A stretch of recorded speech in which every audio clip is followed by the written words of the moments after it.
Hi guys, in today's video we're going to be going through the question of ISA versus SIPP. Towards the end of my video, in the conclusion, I'll let you know which accounts that I've chosen to invest in. First of all, please let me introduce myself. My name's Gary. I run the channel Free Your Finance, where I talk about investing, property and the journey towards financial independence. If this sounds like something you may wish to hear a little more about, don't forget you can hit that subscribe button below. So a question that I notice gets asked a lot in the finance world is, should I invest in an ISA or should I invest in a SIPP? Let's go through what each of those accounts are. So firstly, there's the ISA. This stands for Individual Savings Account. Currently, at the time of recording this video, there's multiple different types of ISAs, including a cash ISA, a stocks and shares ISA, an innovative finance ISA, a junior ISA and a lifetime ISA. On the other hand, there's a SIPP. This stands for Self-Invested Personal Pension. Now, both accounts have their own benefits and drawbacks. However, they are both going to help you avoid capital gains tax and income tax from dividends. This is, of course, once you exceed the threshold set by the government. Now, don't get me wrong, I know paying tax is very, very important and it keeps the world going round. However, the government have decided to give us these two types of accounts to help us avoid paying more tax on our investments. The reason being is, of course, they want to encourage you to start saving and thinking about your future. The more you look after yourself, the less one day you're going to rely on the state to look after you. I don't agree whatsoever with all these illegal tax loopholes that you hear on the news, but these two accounts have been made available for us to use and take advantage of, so why not?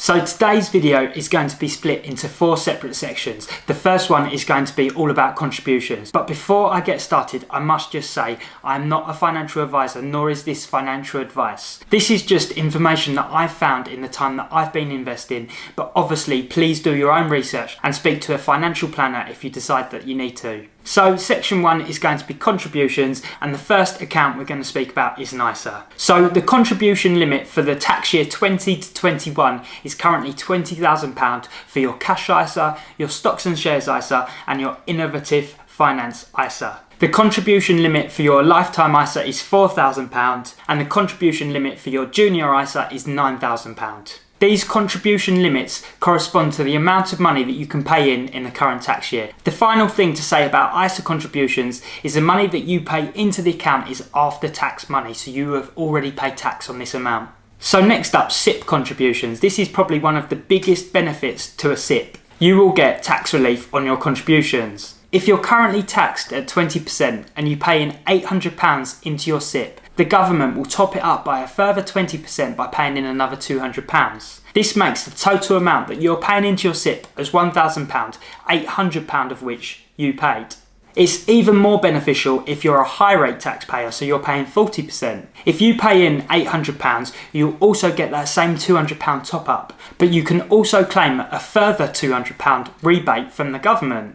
This means the total amount invested in your SIPP would still be £1,000, but personally you would have only invested £600 yourself. Now, you can contribute up to 100% of your earnings or £40,000, whichever one is lower. This limit decreases once you exceed around £200,000 to £240,000 due to something called threshold income and adjusted income. However, personally, I'm nowhere near these sort of earnings and you're best probably going to chat to an accountant. Now, if you're like me and you run your own company, you can make part of your salary payment from your company into your SIPP. The amount you contribute will no longer be counted as profit for your company. This means your company will be liable for less corporation tax, and your lower salary will also mean less income tax. Again, go and chat to your accountant. The final bit of information on contributions with a SIPP account is there is a lifetime allowance. Right now, at the time of recording, this is £1,073,100. If you go above this amount, you will be taxed further on the amount that you go above. Okay, so on to section 2, which is going to be access. So again, we're going to start off with the ISA. So you can access your cash ISA, your stocks and shares ISA, and your innovative finance ISA at any time. However, do please note with the innovative finance ISAs, you may well be tied into an investing period. With the lifetime ISA, you can access it only when you're buying your first home, when you are 60 or older, or if you're terminally ill with less than 12 months to live. And then finally, onto a junior ISA. Your child is legally allowed to manage the account from when they turn 16. However, they can't withdraw the money until they turn 18.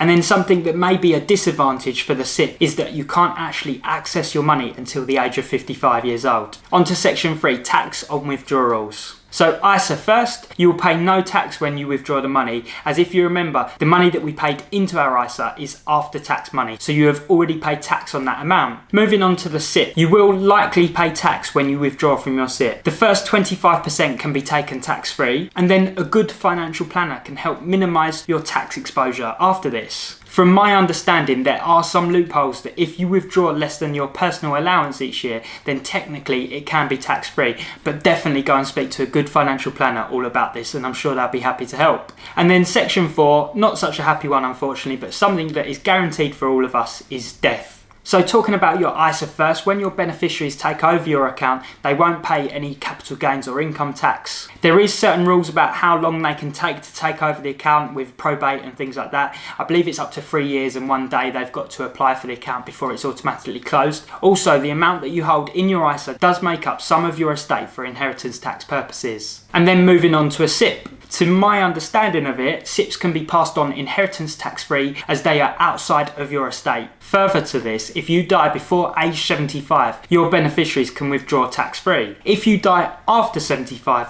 your beneficiaries will pay tax on their withdrawals as if it's part of their income. Again, I can't stress it enough. Of course, I'm just some random guy on YouTube. Do speak to a professional financial planner who will be able to explain all of this in much more detail and depth for your own personal circumstances. So finally, moving on to the conclusion and what I've decided to do. So this may well be the answer that you were completely expecting, but I actually hold both types of account. Overall, a lot of people will actually say SIPPs are probably more beneficial, especially for someone like me who pays high rate tax. However, you have got to remember that one day I plan on retiring early. Now, this is the biggest downside for me, as currently you cannot access the money until you're 55 years old. Let's say, for example, I wanted to retire at 40, then of course I may need an amount that I hold in my ISA to cover me from 40 years old until 55 or later when I'm able to access my SIPP.